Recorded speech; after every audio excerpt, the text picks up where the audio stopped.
So இன்றைக்கி topic வந்து எதை பற்றி அப்படின்னா சூப்பர்ஸ்டிஷன்ஸ்னால் ஏதோ ஒரு மூட நம்பிக்கை. அந்த மூட நம்பிக்கையை வந்து மதம் சார்ந்த மூட நம்பிக்கையாக இருக்கலாம், குறிப்பிட்ட சில சமூகம் சார்ந்த மூட நம்பிக்கையாக இருக்கலாம், மூட நம்பிக்கைக்கு ஏதாவது ஹிஸ்ட்ரி இருக்கலாம், மேபி இருக்கலாம், எல்லாமே இருக்கலாம். நம்மளுக்கு தெரிஞ்சதை நம்ம சொல்லுவோம். உங்களுக்கு தெரிஞ்ச என்னென்ன மாதிரியான மூட நம்பிக்கைகள்லாம் ரொம்ப காமனாக ஃபாலோ பண்ணி அது வந்து எரிச்சல் ஏற்படுத்தக்கூடிய மூட நம்பிக்கைகளாக எதெல்லாம் பாருங்கள். ரொம்ப மூட நம்பிக்கைனாலே அப்படியான ஒரு ஃபீல் தான் நம்ம கொடுக்குறோம். ஆனால் வழிபாட்டு மூட நம்பிக்கைகள் பற்றி பேசுவோமா நம்ம? அதெல்லாம் பெருசாக இழுத்துக்கிட்டே போயிடும். பெருசாக போகிறது அளவுக்கு நம்மளுக்கு அவ்வளோ மேட்டரும் தெரில. மூட நம்பிக்கைகள் எவ்வளோ இருக்குது என்ன எதுன்னு தெரில. ஏன்னா மூட நம்பிக்கைகள் அதிகமாக இருக்கக்கூடிய ஒரு நாடுன்னு இந்தியாவை அடையாளப்படுத்துவாங்க. ஆனால் மூட நம்பிக்கை இல்லாத நாடே இல்லை. எல்லா இடங்கள்லையுமே ஏதோ ஒரு மூட நம்பிக்கை இருக்குது. இப்போ அமெரிக்காவில் வந்து 13ஆம் நம்பர் அன்லக்கி. சில இடங்கள்ல வந்து லிஃப்ட்ல கூட 666 மாதிரி சாத்தான் மாதிரி, அதுக்கெல்லாம் ஹிஸ்டாரிக்கல் ரீசன் இருக்கு, பின்னாடி அதை பத்தி பேசுவோம் நம்ம. ஆனா வந்து 13ங்கிறது அவனை பொறுத்த வரைக்கும் அன்லைக் பேய் நம்பர். அதனால என்ன பண்ணுவான்னா லிஃப்ட்ல கூட 12க்கு அப்புறம் 12A போட்டிருப்பாங்க, 13ங்கிறத போட மாட்டாங்க. அவ்வளோ இதாக இருப்பாங்க. பிரேசில் மாதிரியான பகுதிகளில் வந்து கிட்டத்தட்ட நம்ம ஈஸ்டர்ன் மூட நம்பிக்கைகள் நிறைய ஜாஸ்தியாக இருக்கும். கிழக்கு நோக்கி கீழே நாடுகளில் இருக்க மூட நம்பிக்கைகள் பிரேசில் எல்லாம் இருக்கும். பள்ளி விழுகிற பிரச்சனை எல்லாம் அங்கேயும் இருக்கும். கருப்பு பூனை பஞ்சாயத்து இருக்கும். ஆமாம், நம்மளும் பூனை நடுவில் போகிறதுலாம் ஆரம்பிச்சு பள்ளி விழுகிறது, அதுக்கப்புறம் வந்து நகை வெட்டி போடுறது, நைட் நேரத்தில் கூட்டக்கூடாதுன்னு சொல்கிறதெல்லாம் வந்து ஆப்பிரிக்காவில் அந்த மாதிரி மூட நம்பிக்கைகள் இருக்குது. ஆப்பிரிக்கா அவங்க ரொம்ப ஜாஸ்தி. நம்மளுக்கு நிகராக வந்து மூட நம்பிக்கை இருக்கிறதுல ஆப்பிரிக்காக்காரங்க இருப்பாங்க. பல்லாயிரம் வருஷங்களுக்கு முன்னாடியே இப்போதெல்லாம் ஃபாலோ பண்ணியிருப்பாங்க. இது எப்படி ஃபாலோ ஆச்சு என்ன ஏதுங்கிறது கரெக்டாக நம்ம ஒவ்வொரு சமூக மக்களையும் ஆய்வு செய்ய முடியலைன்னாலும் ஹண்டர் கேதரர்னு சொல்லக்கூடிய வேட்டையாடி உணவு சேகரிக்கும் பழக்கம் இருக்கக்கூடிய மனிதர்கள் என்ன பண்ணாங்கன்னா ஒரு கட்டத்துக்கு மேலே நைட் நேரம் வந்து நெருப்பு மூட்டி உட்காந்து அவங்க சமூகத்தினுடைய கதைகளை அந்த சமூகத்தில் இருக்கக்கூடிய யாரோ ஒரு பெரிய ஆள் சொல்லுவாராம். அதை வந்து நம்ம ஷாமன் அப்படின்னு சொல்லுவாங்க. ஷாமன் அந்த சொல்கிறதுக்கு பேர், அந்த கதையையோ தங்களுடைய ட்ரைபினுடைய சமூகத்தினுடைய அந்த பழங்குடியினுடைய வரலாற்றை பேசுகிற ஒரு பேர் ஷாமன். அவருக்கு தான் எல்லா கதையும் தெரியும். அவர் இறந்து போயிட்டாருன்னா அவர் வழியில் வேற யாராவது வருவாங்க. ஆமாம், நம்ம காந்தாராவில் பூசாரி இறந்தாருன்னா இன்னொருத்தர் பூசாரியாக அவர் வரல, அந்த மாதிரி.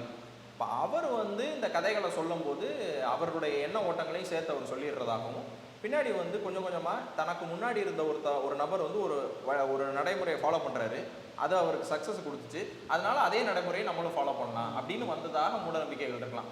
இப்போ முதல் தடவை வந்து வேட்டையாடி போகும்போது வலது கால் எடுத்து வச்சு போனவன் வந்து நல்லா வேட்டையாடுறான், இடது கால் எடுத்து வச்சு போனவன் சரியாக வேட்டையாடலைங்கிற நம்பிக்கை அந்த மக்கள்கிட்ட வந்துச்சுன்னா வேட்டையாட போகிறதுக்கு முன்னாடி வலது கால் எடுத்து வச்சு தான் போவாங்க.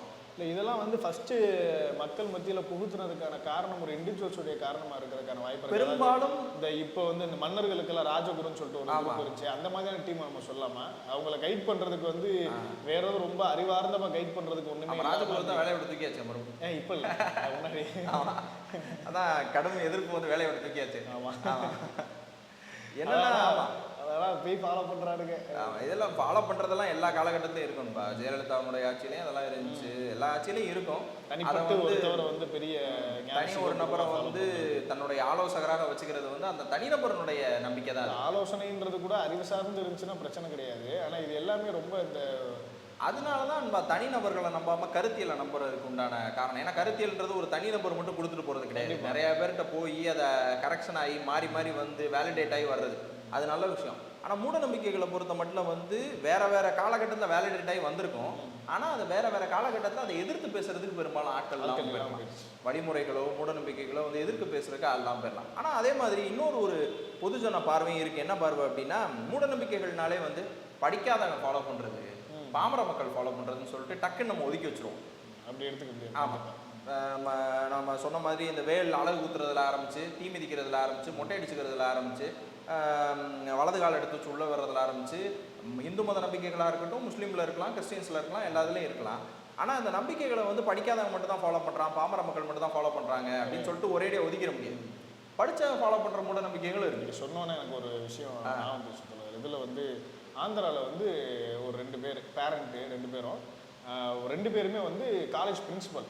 அவங்க 2 பொண்ணுங்களையும் கொண்டு அவங்க திரும்ப உயிரோட வருவாங்கன்னு சொல்லிட்டு ஏதோ சம்திங் பண்ணாங்க. ஆனா என்ன ரிலீஜியன் தெரியல, கிறிஸ்டியன் ஃபேமிலியா இல்லன்னு தெரியல எனக்கு. அந்த மாதிரி தான் ஞாபகம் இருக்கு. திரும்ப உயிர் தெழுந்து வருவாங்க அப்படி சொல்லி வெயிட் பண்ணிக்கிட்டு இருக்காங்க. காவல்துறை வந்து அவங்களை வந்து அரெஸ்ட் பண்ண வரும்போது, இருங்க பொறுத்துருங்க, என் மகன் 2 பேருமே இப்போ உயிரோட வந்துருவாங்க அப்படின்னு சொல்லிட்டு ஒரு ஸ்டேட்மெண்ட் கொடுக்கும்போது நம்மளால புரிஞ்சுக்க முடியும். படிப்புக்கும் இதுக்கு சம்மந்தம் கிடையாது. நம்ம ஊர்ல வந்து ஒரு ஆள் வந்து, நாங்க வந்து சிவாங்க, எங்க ஊர்ல வந்து ஒருத்தவர் என்ன பண்ணிட்டாப்புலன்னா, இங்க இதுகிட்ட சக்கந்தி விளக்குல இருந்து உள்ள போகும்போது ஜீவசமாதி ஜீவசமாதி குரூப்பா? அதுவும் ஸ்டேட் லெவல் பெரிய நியூஸ். ஆமா, ஜீவசமாதின்ட்டு ஒரு வாட்டி புளிய நோண்டி உள்ள உட்காந்துட்டாப்ல.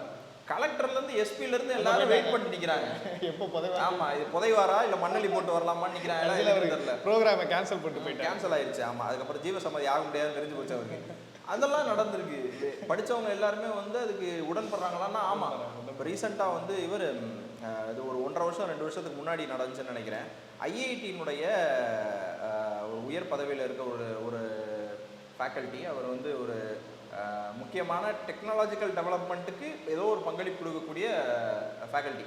தொழில்நுட்ப பங்களிப்புன்னா பார்த்துக்குங்க அப்போ எந்த அளவுக்கு ஒரு ரேஷ்னலாக இருக்கணும்னா அவர் என்ன சொல்கிறாருன்னா, இந்த மாட்டு சாணம், மாட்டினுடைய நெய், கோமியம், தயிர், பால் இதெல்லாம் மிக்ஸ் பண்ண ஒரு கலவை ஒன்று இருக்கும். அதை சாப்பிட்டா வந்து காய்ச்சலே குணமாயிருது, அது வந்து ப்ரூவன் அப்படின்னு வந்து அவருடைய சமூகங்கள் இருக்கக்கூடிய ஒரு மீட்டிங்கில் அவர் பேசுகிறார். அது பெரிய லெவலில் வந்து எதிர்த்தாங்க, நிறைய பேர் எதிர்த்தாங்க. தமிழ்நாட்டுக்குள்ளே உட்காந்துட்டு நீங்கள் எல்லாம் அப்படி பேசக்கூடாதுன்னா இது பண்ணாங்க. அவர் பேர் கரெக்டாக எனக்கு ஞாபகம் இல்லை. ஆனால் வந்து அவர் ஐஐடி தான், மெட்ராஸ் ஐஐடியில் இருக்கிறவர். இப்போ உயர் பதவியில் தான் இருக்காப்புல. அவர் கருத்துல இருந்து கொஞ்சம் பின்வாங்கினாரா இல்லையான்லாம் தெரியாது, ஆனால் அந்த கருத்தை அவர் முன்னாடி வச்சார். அதே மாதிரி வந்து நான் ஒரு இன்னொன்று படிச்சிருக்கேன். என்னென்னா யூபியில் வந்து ஒரு யூபினாலே நம்மளுக்கு வந்துடுறது எல்லாமே ஒரு ஹைகோர்ட் ஜட்ஜு வந்து என்ன சொல்கிறாப்புல அப்படின்னா, இந்த மாதிரி வந்து இந்தியாவில் பறவை தேசிய பறவையாக மயிலை நம்ம தேர்ந்தெடுத்துக்கு உண்டான காரணம் என்னென்னா, மயில் மட்டும்தான் பெண்ணோட இணை சேராமல் தன்னுடைய பார்வைகள்லேயே வந்து ஆண் உயிரணுக்களை கடத்தி வந்து முட்டை பொறிச்சிடும். அதனால் வந்து மயிலை வந்து நம்ம தேசிய பறவையாக எடுத்துருக்கோம்னு சொல்லிட்டு ஒரு ஹைகோர்ட் ஜட்ஜு வந்து சொல்கிறார்.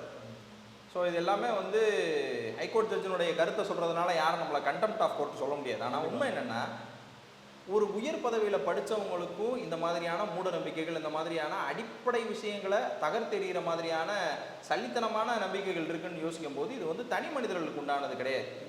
சமூக ரீதியாக அது கட்டமைக்கப்பட்டிருக்கு. இதை ஃபாலோ பண்ணுறதுனால எனக்கு சக்ஸஸ் ரேட் இருக்குது, இதை ஃபாலோ பண்ணுறதுனால எனக்கு சக்ஸஸ் ரேட் இல்லைங்கிறத மட்டும்தான் அந்த மனுஷன் யோசிக்கிறானே தவிர, இது வந்து ரேஷ்னலாக இது சரியா தவறா, இதை நான் ஃபாலோ பண்ணுறதுனால எனக்கு இப்போ சக்ஸஸாக இருக்குது ஓகே, ஆனால் எனக்கு பின்னாடி வர்ற மக்களுக்கு இதனால் ஏதாவது பிரயோஜனம் இருக்கா அப்படின்னு யோசிக்கும் போது இல்லை. ஆமாம், சரி.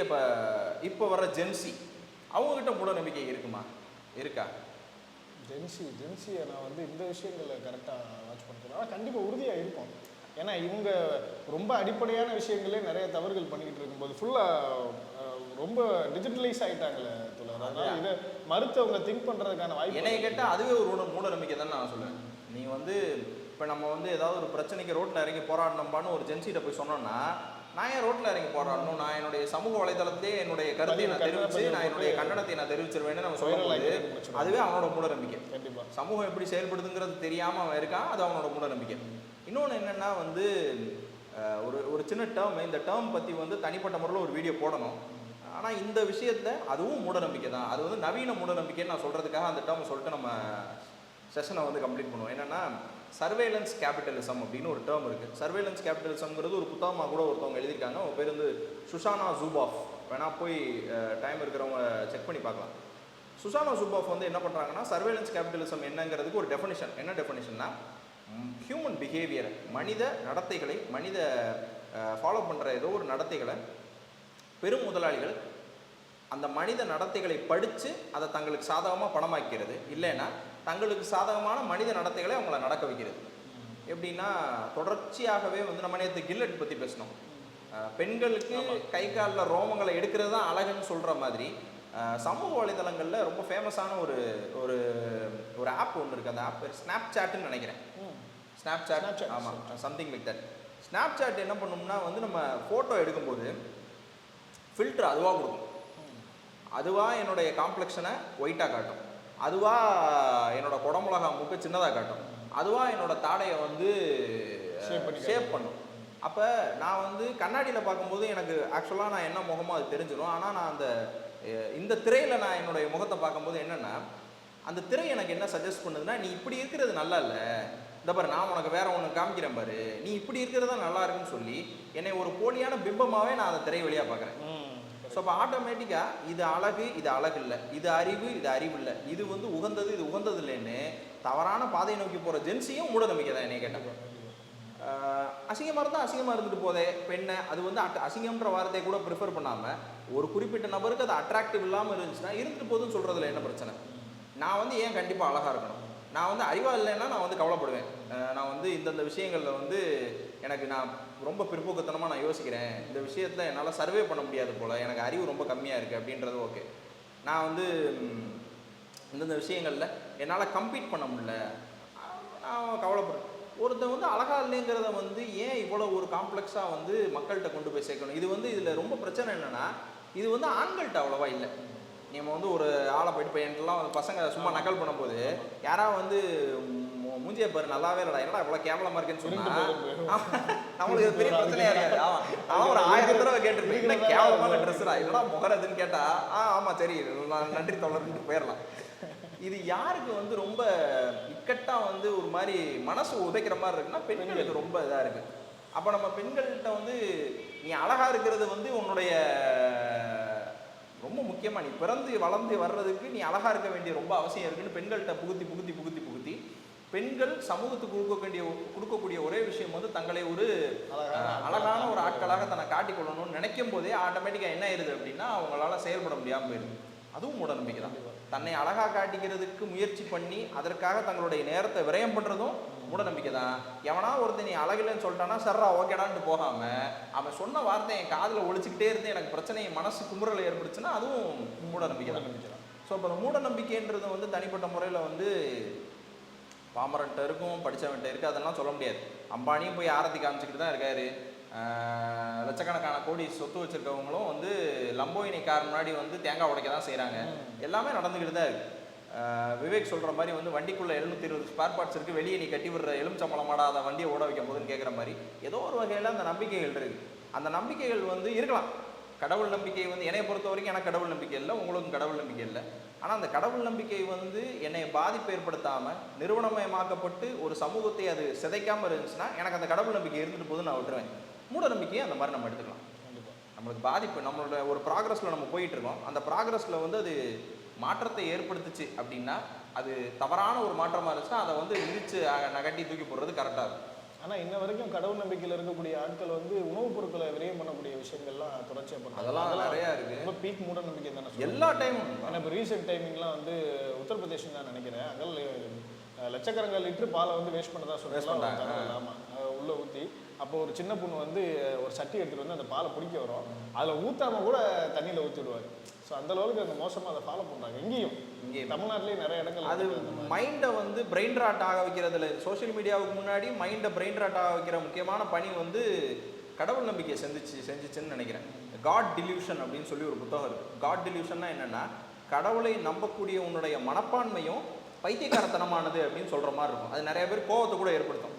எனக்கு வந்து ஒரு ஊன்றுகோல் மாதிரி என்னுடைய நம்பிக்கை இருக்கே, அதை எப்படி நீ தவறு சொல்லலாம் அப்படின்னு யோசிக்கும் போது நீங்கள் யாருமே நொண்டி கிடையாது. நீங்கள் யாருமே நொண்டாமல் இருக்கும்போது உங்களுக்கு எதுக்கு ஊன்றுகோல்? உங்களுக்குன்னு உங்களுக்கு 2 கால் இருக்குல்ல, நீங்கள் நல்லபடியாக வந்து கடவுள்ன்ற அந்த ஊன்றுகோல் இல்லாமல் நீங்கள் நடந்துடலாமே, பிரச்சனை இல்லையே. மனசு நொண்டாமல் இருக்கிறதுக்கு உங்களுக்கு கடவுள் தேவையில்லை. ஏன்னா நம்ம யாருமே வந்து மனசை ஊனமாவோ இல்லை இதாகவோ வச்சுக்கல. ஊனங்கிற வார்த்தையை வந்து இங்கே பொலிட்டிக்கலி கரெக்டாக நான் சொல்கிறேன். அது வந்து மனசை பொறுத்தது. தனிப்பட்ட முறையில் மாற்றுத்திறனாளிகளுக்கு உண்டான மேட்டருக்காக சொல்கிறேன். அது புரியும் பெரும்பாலும் என்ன மேட்டர் பேசுகிறோம். இப்போ இங்கே இன்னொன்று வந்து என்னென்னா நீங்கள் சொன்ன மாதிரி வந்து உணவுப் பொருட்களில் வேஸ்ட் பண்ணுறதுல ஆரம்பித்து நிறைய விஷயங்கள்ல இந்த மூட நம்பிக்கை வந்து நல்லா பரவி இருக்குல்ல. இப்போ பூனை குறுக்கால போகிறது, டயர் கீழே எலுமிச்சம்பழம் வைக்கிறது, இதெல்லாம் ஒரு சாதாரண விஷயங்களாக கூட வச்சுக்கலாம். இப்போ நேரடியாக வந்து இன்னொரு மனிதனை பாதிக்க வைக்கிற மாதிரியான மூட நம்பிக்கைகளும் ஸ்டில் இருக்குல்ல நிறைய. அதாவது அப்படிங்கிறதுக்குள்ளே வந்து ஒரு மனுஷனை வந்து நான் என்னோட மூட நம்பிக்கையை வந்து நம்ப வச்சிட முடியும்பா. நான் வந்து இந்த காலேஜ் கிளாஸஸ்க்கு போகும்போது வந்து ஃபுல்லாக அது வந்து உமன்ஸ் காலேஜில் கிட்டத்தட்ட ஒரு 90 பெண்கள் 100 பெண்கள் உட்காந்துருப்பாங்க. நான் இந்த தமிழ் சமூக வரலாறு இந்த மாதிரியான ஏதாவது ஒரு பாடங்கள் எடுக்கும்போது வந்து இதுக்கு முன்னாடி சங்க காலகட்டங்களில் இந்த அளவுக்கு அதிகமான மூட நம்பிக்கைகள் இல்லாமல் இருந்திருக்குமோ அப்படின்னு நாங்கள் டிஸ்கஸ் பண்ணும்போது டக்குன்னு ஒரு மூட நம்பிக்கைகளை உங்கள்கிட்ட நம்ப வச்சிட முடியுமாப்பா அப்படின்னு பெண்கள்கிட்ட கேட்டால் அவங்க என்ன சொல்லிடுவாங்க, இல்லைன்றுவாங்க. அதெல்லாம் இல்லை சார், நீங்கள் சும்மா ஒரு ஏதாவது ஒன்று சொன்னீங்கன்னா அதை நாங்கள் நம்பிடுவோமா அப்படின்னு சொல்லும்போது நான் வந்து சொல்லியிருக்கேன், இந்த மாதிரி ஒன்றும் இல்லைப்பா உங்களை அப்படிங்கிறக்குள்ள நம்ப வைக்கலாம். என்னென்னா நான் வீட்டிலேருந்து ஒரு முட்டையும் ஒரு எலுமிச்சம்பழம் எடுத்துகிட்டு நல்லா மஞ்சளில் முக்கி அதில் ஒரு சந்தன பொட்டையும் குங்கும பொட்டையும் வச்சுட்டு நான் கிளாஸை விட்டு முடிச்சு போகும்போது வாசலில் அதை வச்சுட்டு இங்கேருந்து கிளாஸை விட்டு கிளம்புறவங்க எல்லாருமே அந்த எலுமிச்சம்பழத்தையும் அந்த முட்டையும் தொட்டு கொண்டு போனீங்கன்னா தான் இந்த செமஸ்டரில் நீங்கள் பாஸ் ஆவீங்க அப்படின்னு நான் சொன்னால் நீங்கள் என்னப்பா பண்ணுவீங்க அப்படின்னு கேட்டபோது எனக்கு தெரிஞ்சு 90% பெண்கள் என்ன பண்ணுறாங்கன்னா தொட்டு கும்பிட்டு போகிறோம் சார் அப்படின்றாங்க. ஏன்பா அதனால எந்த பிரயோஜனம் இல்லைன்னு உங்களுக்கு தெரியும்ல. அதனால வந்து ஏன்டா இவன் வச்சுட்டு போகிறதுக்கும் நான் செமஸ்டரில் பாஸ் ஆகிறதுக்கு என்னடா சம்மந்தம்னு நீங்கள் யோசிக்கணும்ல. ஏன்ப்பா தொட்டு கும்பிட்டு போகிறத வந்து நீங்கள் ப்ரிஃபர் பண்ணுறீங்கன்னு கேட்டதுக்கு அவங்க என்ன சொல்கிறாங்கன்னா எதுக்கு சேஃப்டிக்கு சார், எதுக்கு இது ஒரு பிரச்சனை, நம்ம எதுக்கு இதை சொல்லுங்கப்பா. இல்லை இதுக்கு முன்னாடி வந்து நான் எந்த இயர்லாம் தெரில, ஆனால் கண்டிப்பாக 2010க்கு முன்னாடியாக தான் இருக்கும். கும்பகோணமும் ஏதோ சம்திங் நார்த் டிஸ்ட்ரிக்டில் நடந்தது, தமிழ்நாட்டில் வட மாவட்டங்களில் நடந்தது.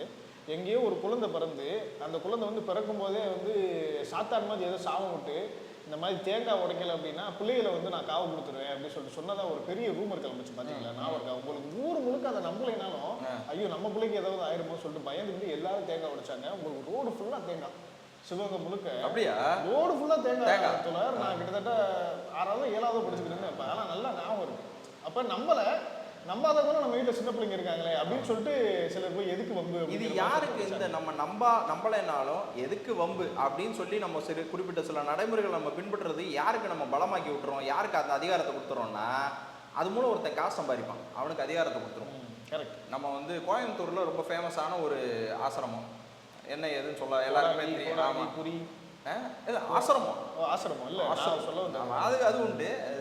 ஒரு மலையை வளைச்சு போட்டு வெள்ளையங்கிரி போகிற வழியில் இருக்கும் அந்த ஆசிரமம். பெரிய சிவன் சிலை எல்லாருக்கும் எல்லாரும் வணக்கம் வச்செல்லாம் ரீல்ஸ் எடுத்து போடுவாங்கன்னு வச்சுக்கோங்களேன். அந்த ஆசிரமத்துக்குள்ள இன்வென்ட்ரி மாதிரி ஒரு ஏரியா, அந்த ஏரியாவில் வந்து ஒரு சின்ன ஃப்ரேம், இந்த அளவுக்கு ஒரு ஃப்ரேம், சின்ன ஃப்ரேமு. அதில் வந்து 2 கால் நொந்து போய் 2 கால் தொங்குது. அந்த 2 கால்லையும் வந்து சந்தனம் போட்டு குங்குமம் போட்டு வச்சிருக்கு. அது எவ்வளோ ரூபான்னு கேட்டால் எனக்கு என்னமோ 1000 கணக்கில் 1000மோ 3000மோ சொன்னாங்கப்பா. அது யாரோட காலுன்றது கோயம்புத்தூர்ல இருக்க ஆசிரமத்தில் இருக்கவங்களுக்கு தெரியும். அந்த காலை வந்து நான் ஃப்ரேம் போட்டு வச்சு அந்த ஃப்ரேமை கொண்டாந்து நான் வீட்டில் மாட்டுறதுக்கு நான் ஏன் 1000 கணக்கில் செலவழிக்கணும்? அது வந்து இத்தனைக்கும் வந்து அந்த குறிப்பிட்ட இடங்கள்ல இருக்கக்கூடிய தங்களை எவ்வளவு வச்சிருப்பாங்க, ஆயிரக்கணக்கான கோடிகள் இருக்கும். அந்த ஃப்ரேம் நிறைய பேர் வாங்கியிருப்பாங்க, கண்டிப்பா வாங்கியிருப்பாங்க. இதுவும் மூட நம்பிக்கை. நான் வந்து என்னையை தவிர்த்து, என்னுடைய பகுத்தறிவை தவிர்த்து, என்னுடைய ரேஷனலான மைண்டை தவிர்த்து நான் எதை நம்பினேனாலும் அது வந்து மூட நம்பிக்கை தான். அப்போ பேசிக்காக அந்த மூட நம்பிக்கையில் விழாமல் இருக்கிறதுக்கு என்ன பண்ணலாம் அப்படிங்கும்போது வந்து நான் ஒரு இடத்துல படித்தது தான், worship nothing doubt every thing அப்படிங்கிறதான் படித்தது. ஒர்ஷிப் நத்திங்னா எதையுமே வழிபடாத, எல்லாத்தையும் சந்தேகப்படு. இந்த சந்தேக புத்தி இருக்கிற வரைக்கும் தான் நம்ம வந்து வேற ஒருத்தவனுடைய அனாவசிய மூட நம்பிக்கை பிடியிலிருந்து வெளில வர முடியும். சந்தேகம் இல்லை, ஒரு ஆளை பிளைண்டாக நம்ம நம்ப ஆரம்பிச்சிட்டோம். அது யாராக இருந்தாலும் சரி, உங்களுடைய தலைவனாக இருந்தாலும் சரி, இன்ஃப்ளூயன்சராக இருந்தாலும் சரி, ஏன் உங்களோட அப்பா அம்மாவாக இருந்தாலும் சரி, உங்க கூட இருக்கவங்க யாராக இருந்தாலும் சரி, பிளைண்டாக நீங்கள் ஒரு ஆளை நம்ப ஆரம்பிச்சிட்டோம்னா அவங்களுடைய அதிகாரப்படியில் நம்ம ஏதோ ஒரு வகையில் போய் உட்காந்துட்டோம்னு அர்த்தம். அது அவர் நல்லவராக கூட இருக்கலாம். நல்லவர்கள் மீது சந்தேகப்படுறத நல்லவர்கள் தப்பாக எடுத்துக்க மாட்டாங்க. ஆனால் உங்களை ஏமாத்தன்னு நினைக்கிறவன் மேலே நீங்கள் சந்தேகப்பட்டீங்கன்னா அது அவனுக்கு வந்து பதட்டம் அடைச்சிடும். வந்து ஆமாம், கடவுள் நம்பிக்கை அந்த மாதிரி தான், மூட நம்பிக்கைகள் அந்த மாதிரி தான். உங்களோட இறுதி கருத்தை சொல்லி அப்படி இறுதி கருத்து எதுவும் அவங்ககிட்ட ஒன்று கேட்க வந்தேன். அது கேட்க வந்தேன் மீன்ஸ் ஒரு விஷயம் சொல்ல வந்தேன். என்னோட குலசாமி கோயில், அந்த குலசாமி கோயில் வந்து சமயம் கோயில். அப்போ வந்து அங்கே சாமியாடிகள் இருப்பாங்க. ஊரில் இருக்கக்கூடிய எங்கள் ஐயாமாரு, சின்ன ஐயாமாருங்க எல்லாருமே சாமியாடிகள் இருந்தாங்க. அப்போ சாமி ஆடக்கூடிய ஒரு ஸ்பெசிஃபிக்கான சிலர் வந்து வயது மூப்பின் காரணமாக இறந்துட்டாங்க. அடுத்து யாருக்கு சாமி வருதுன்ற விஷயத்தில் வந்து யாருமே இது பண்ண மாட்டாங்க. இப்போ யாராவது நிறைய பேர் சாமி ஆடுவாங்க, ஆனால் அதெல்லாம் கிடையாது, இந்த வம்சத்தில் மட்டும்தான் சாமி ஆடணும் அப்படிங்கிற மாதிரி சொல்லிட்டு ஒரு நம்பிக்கை இருக்கு போல.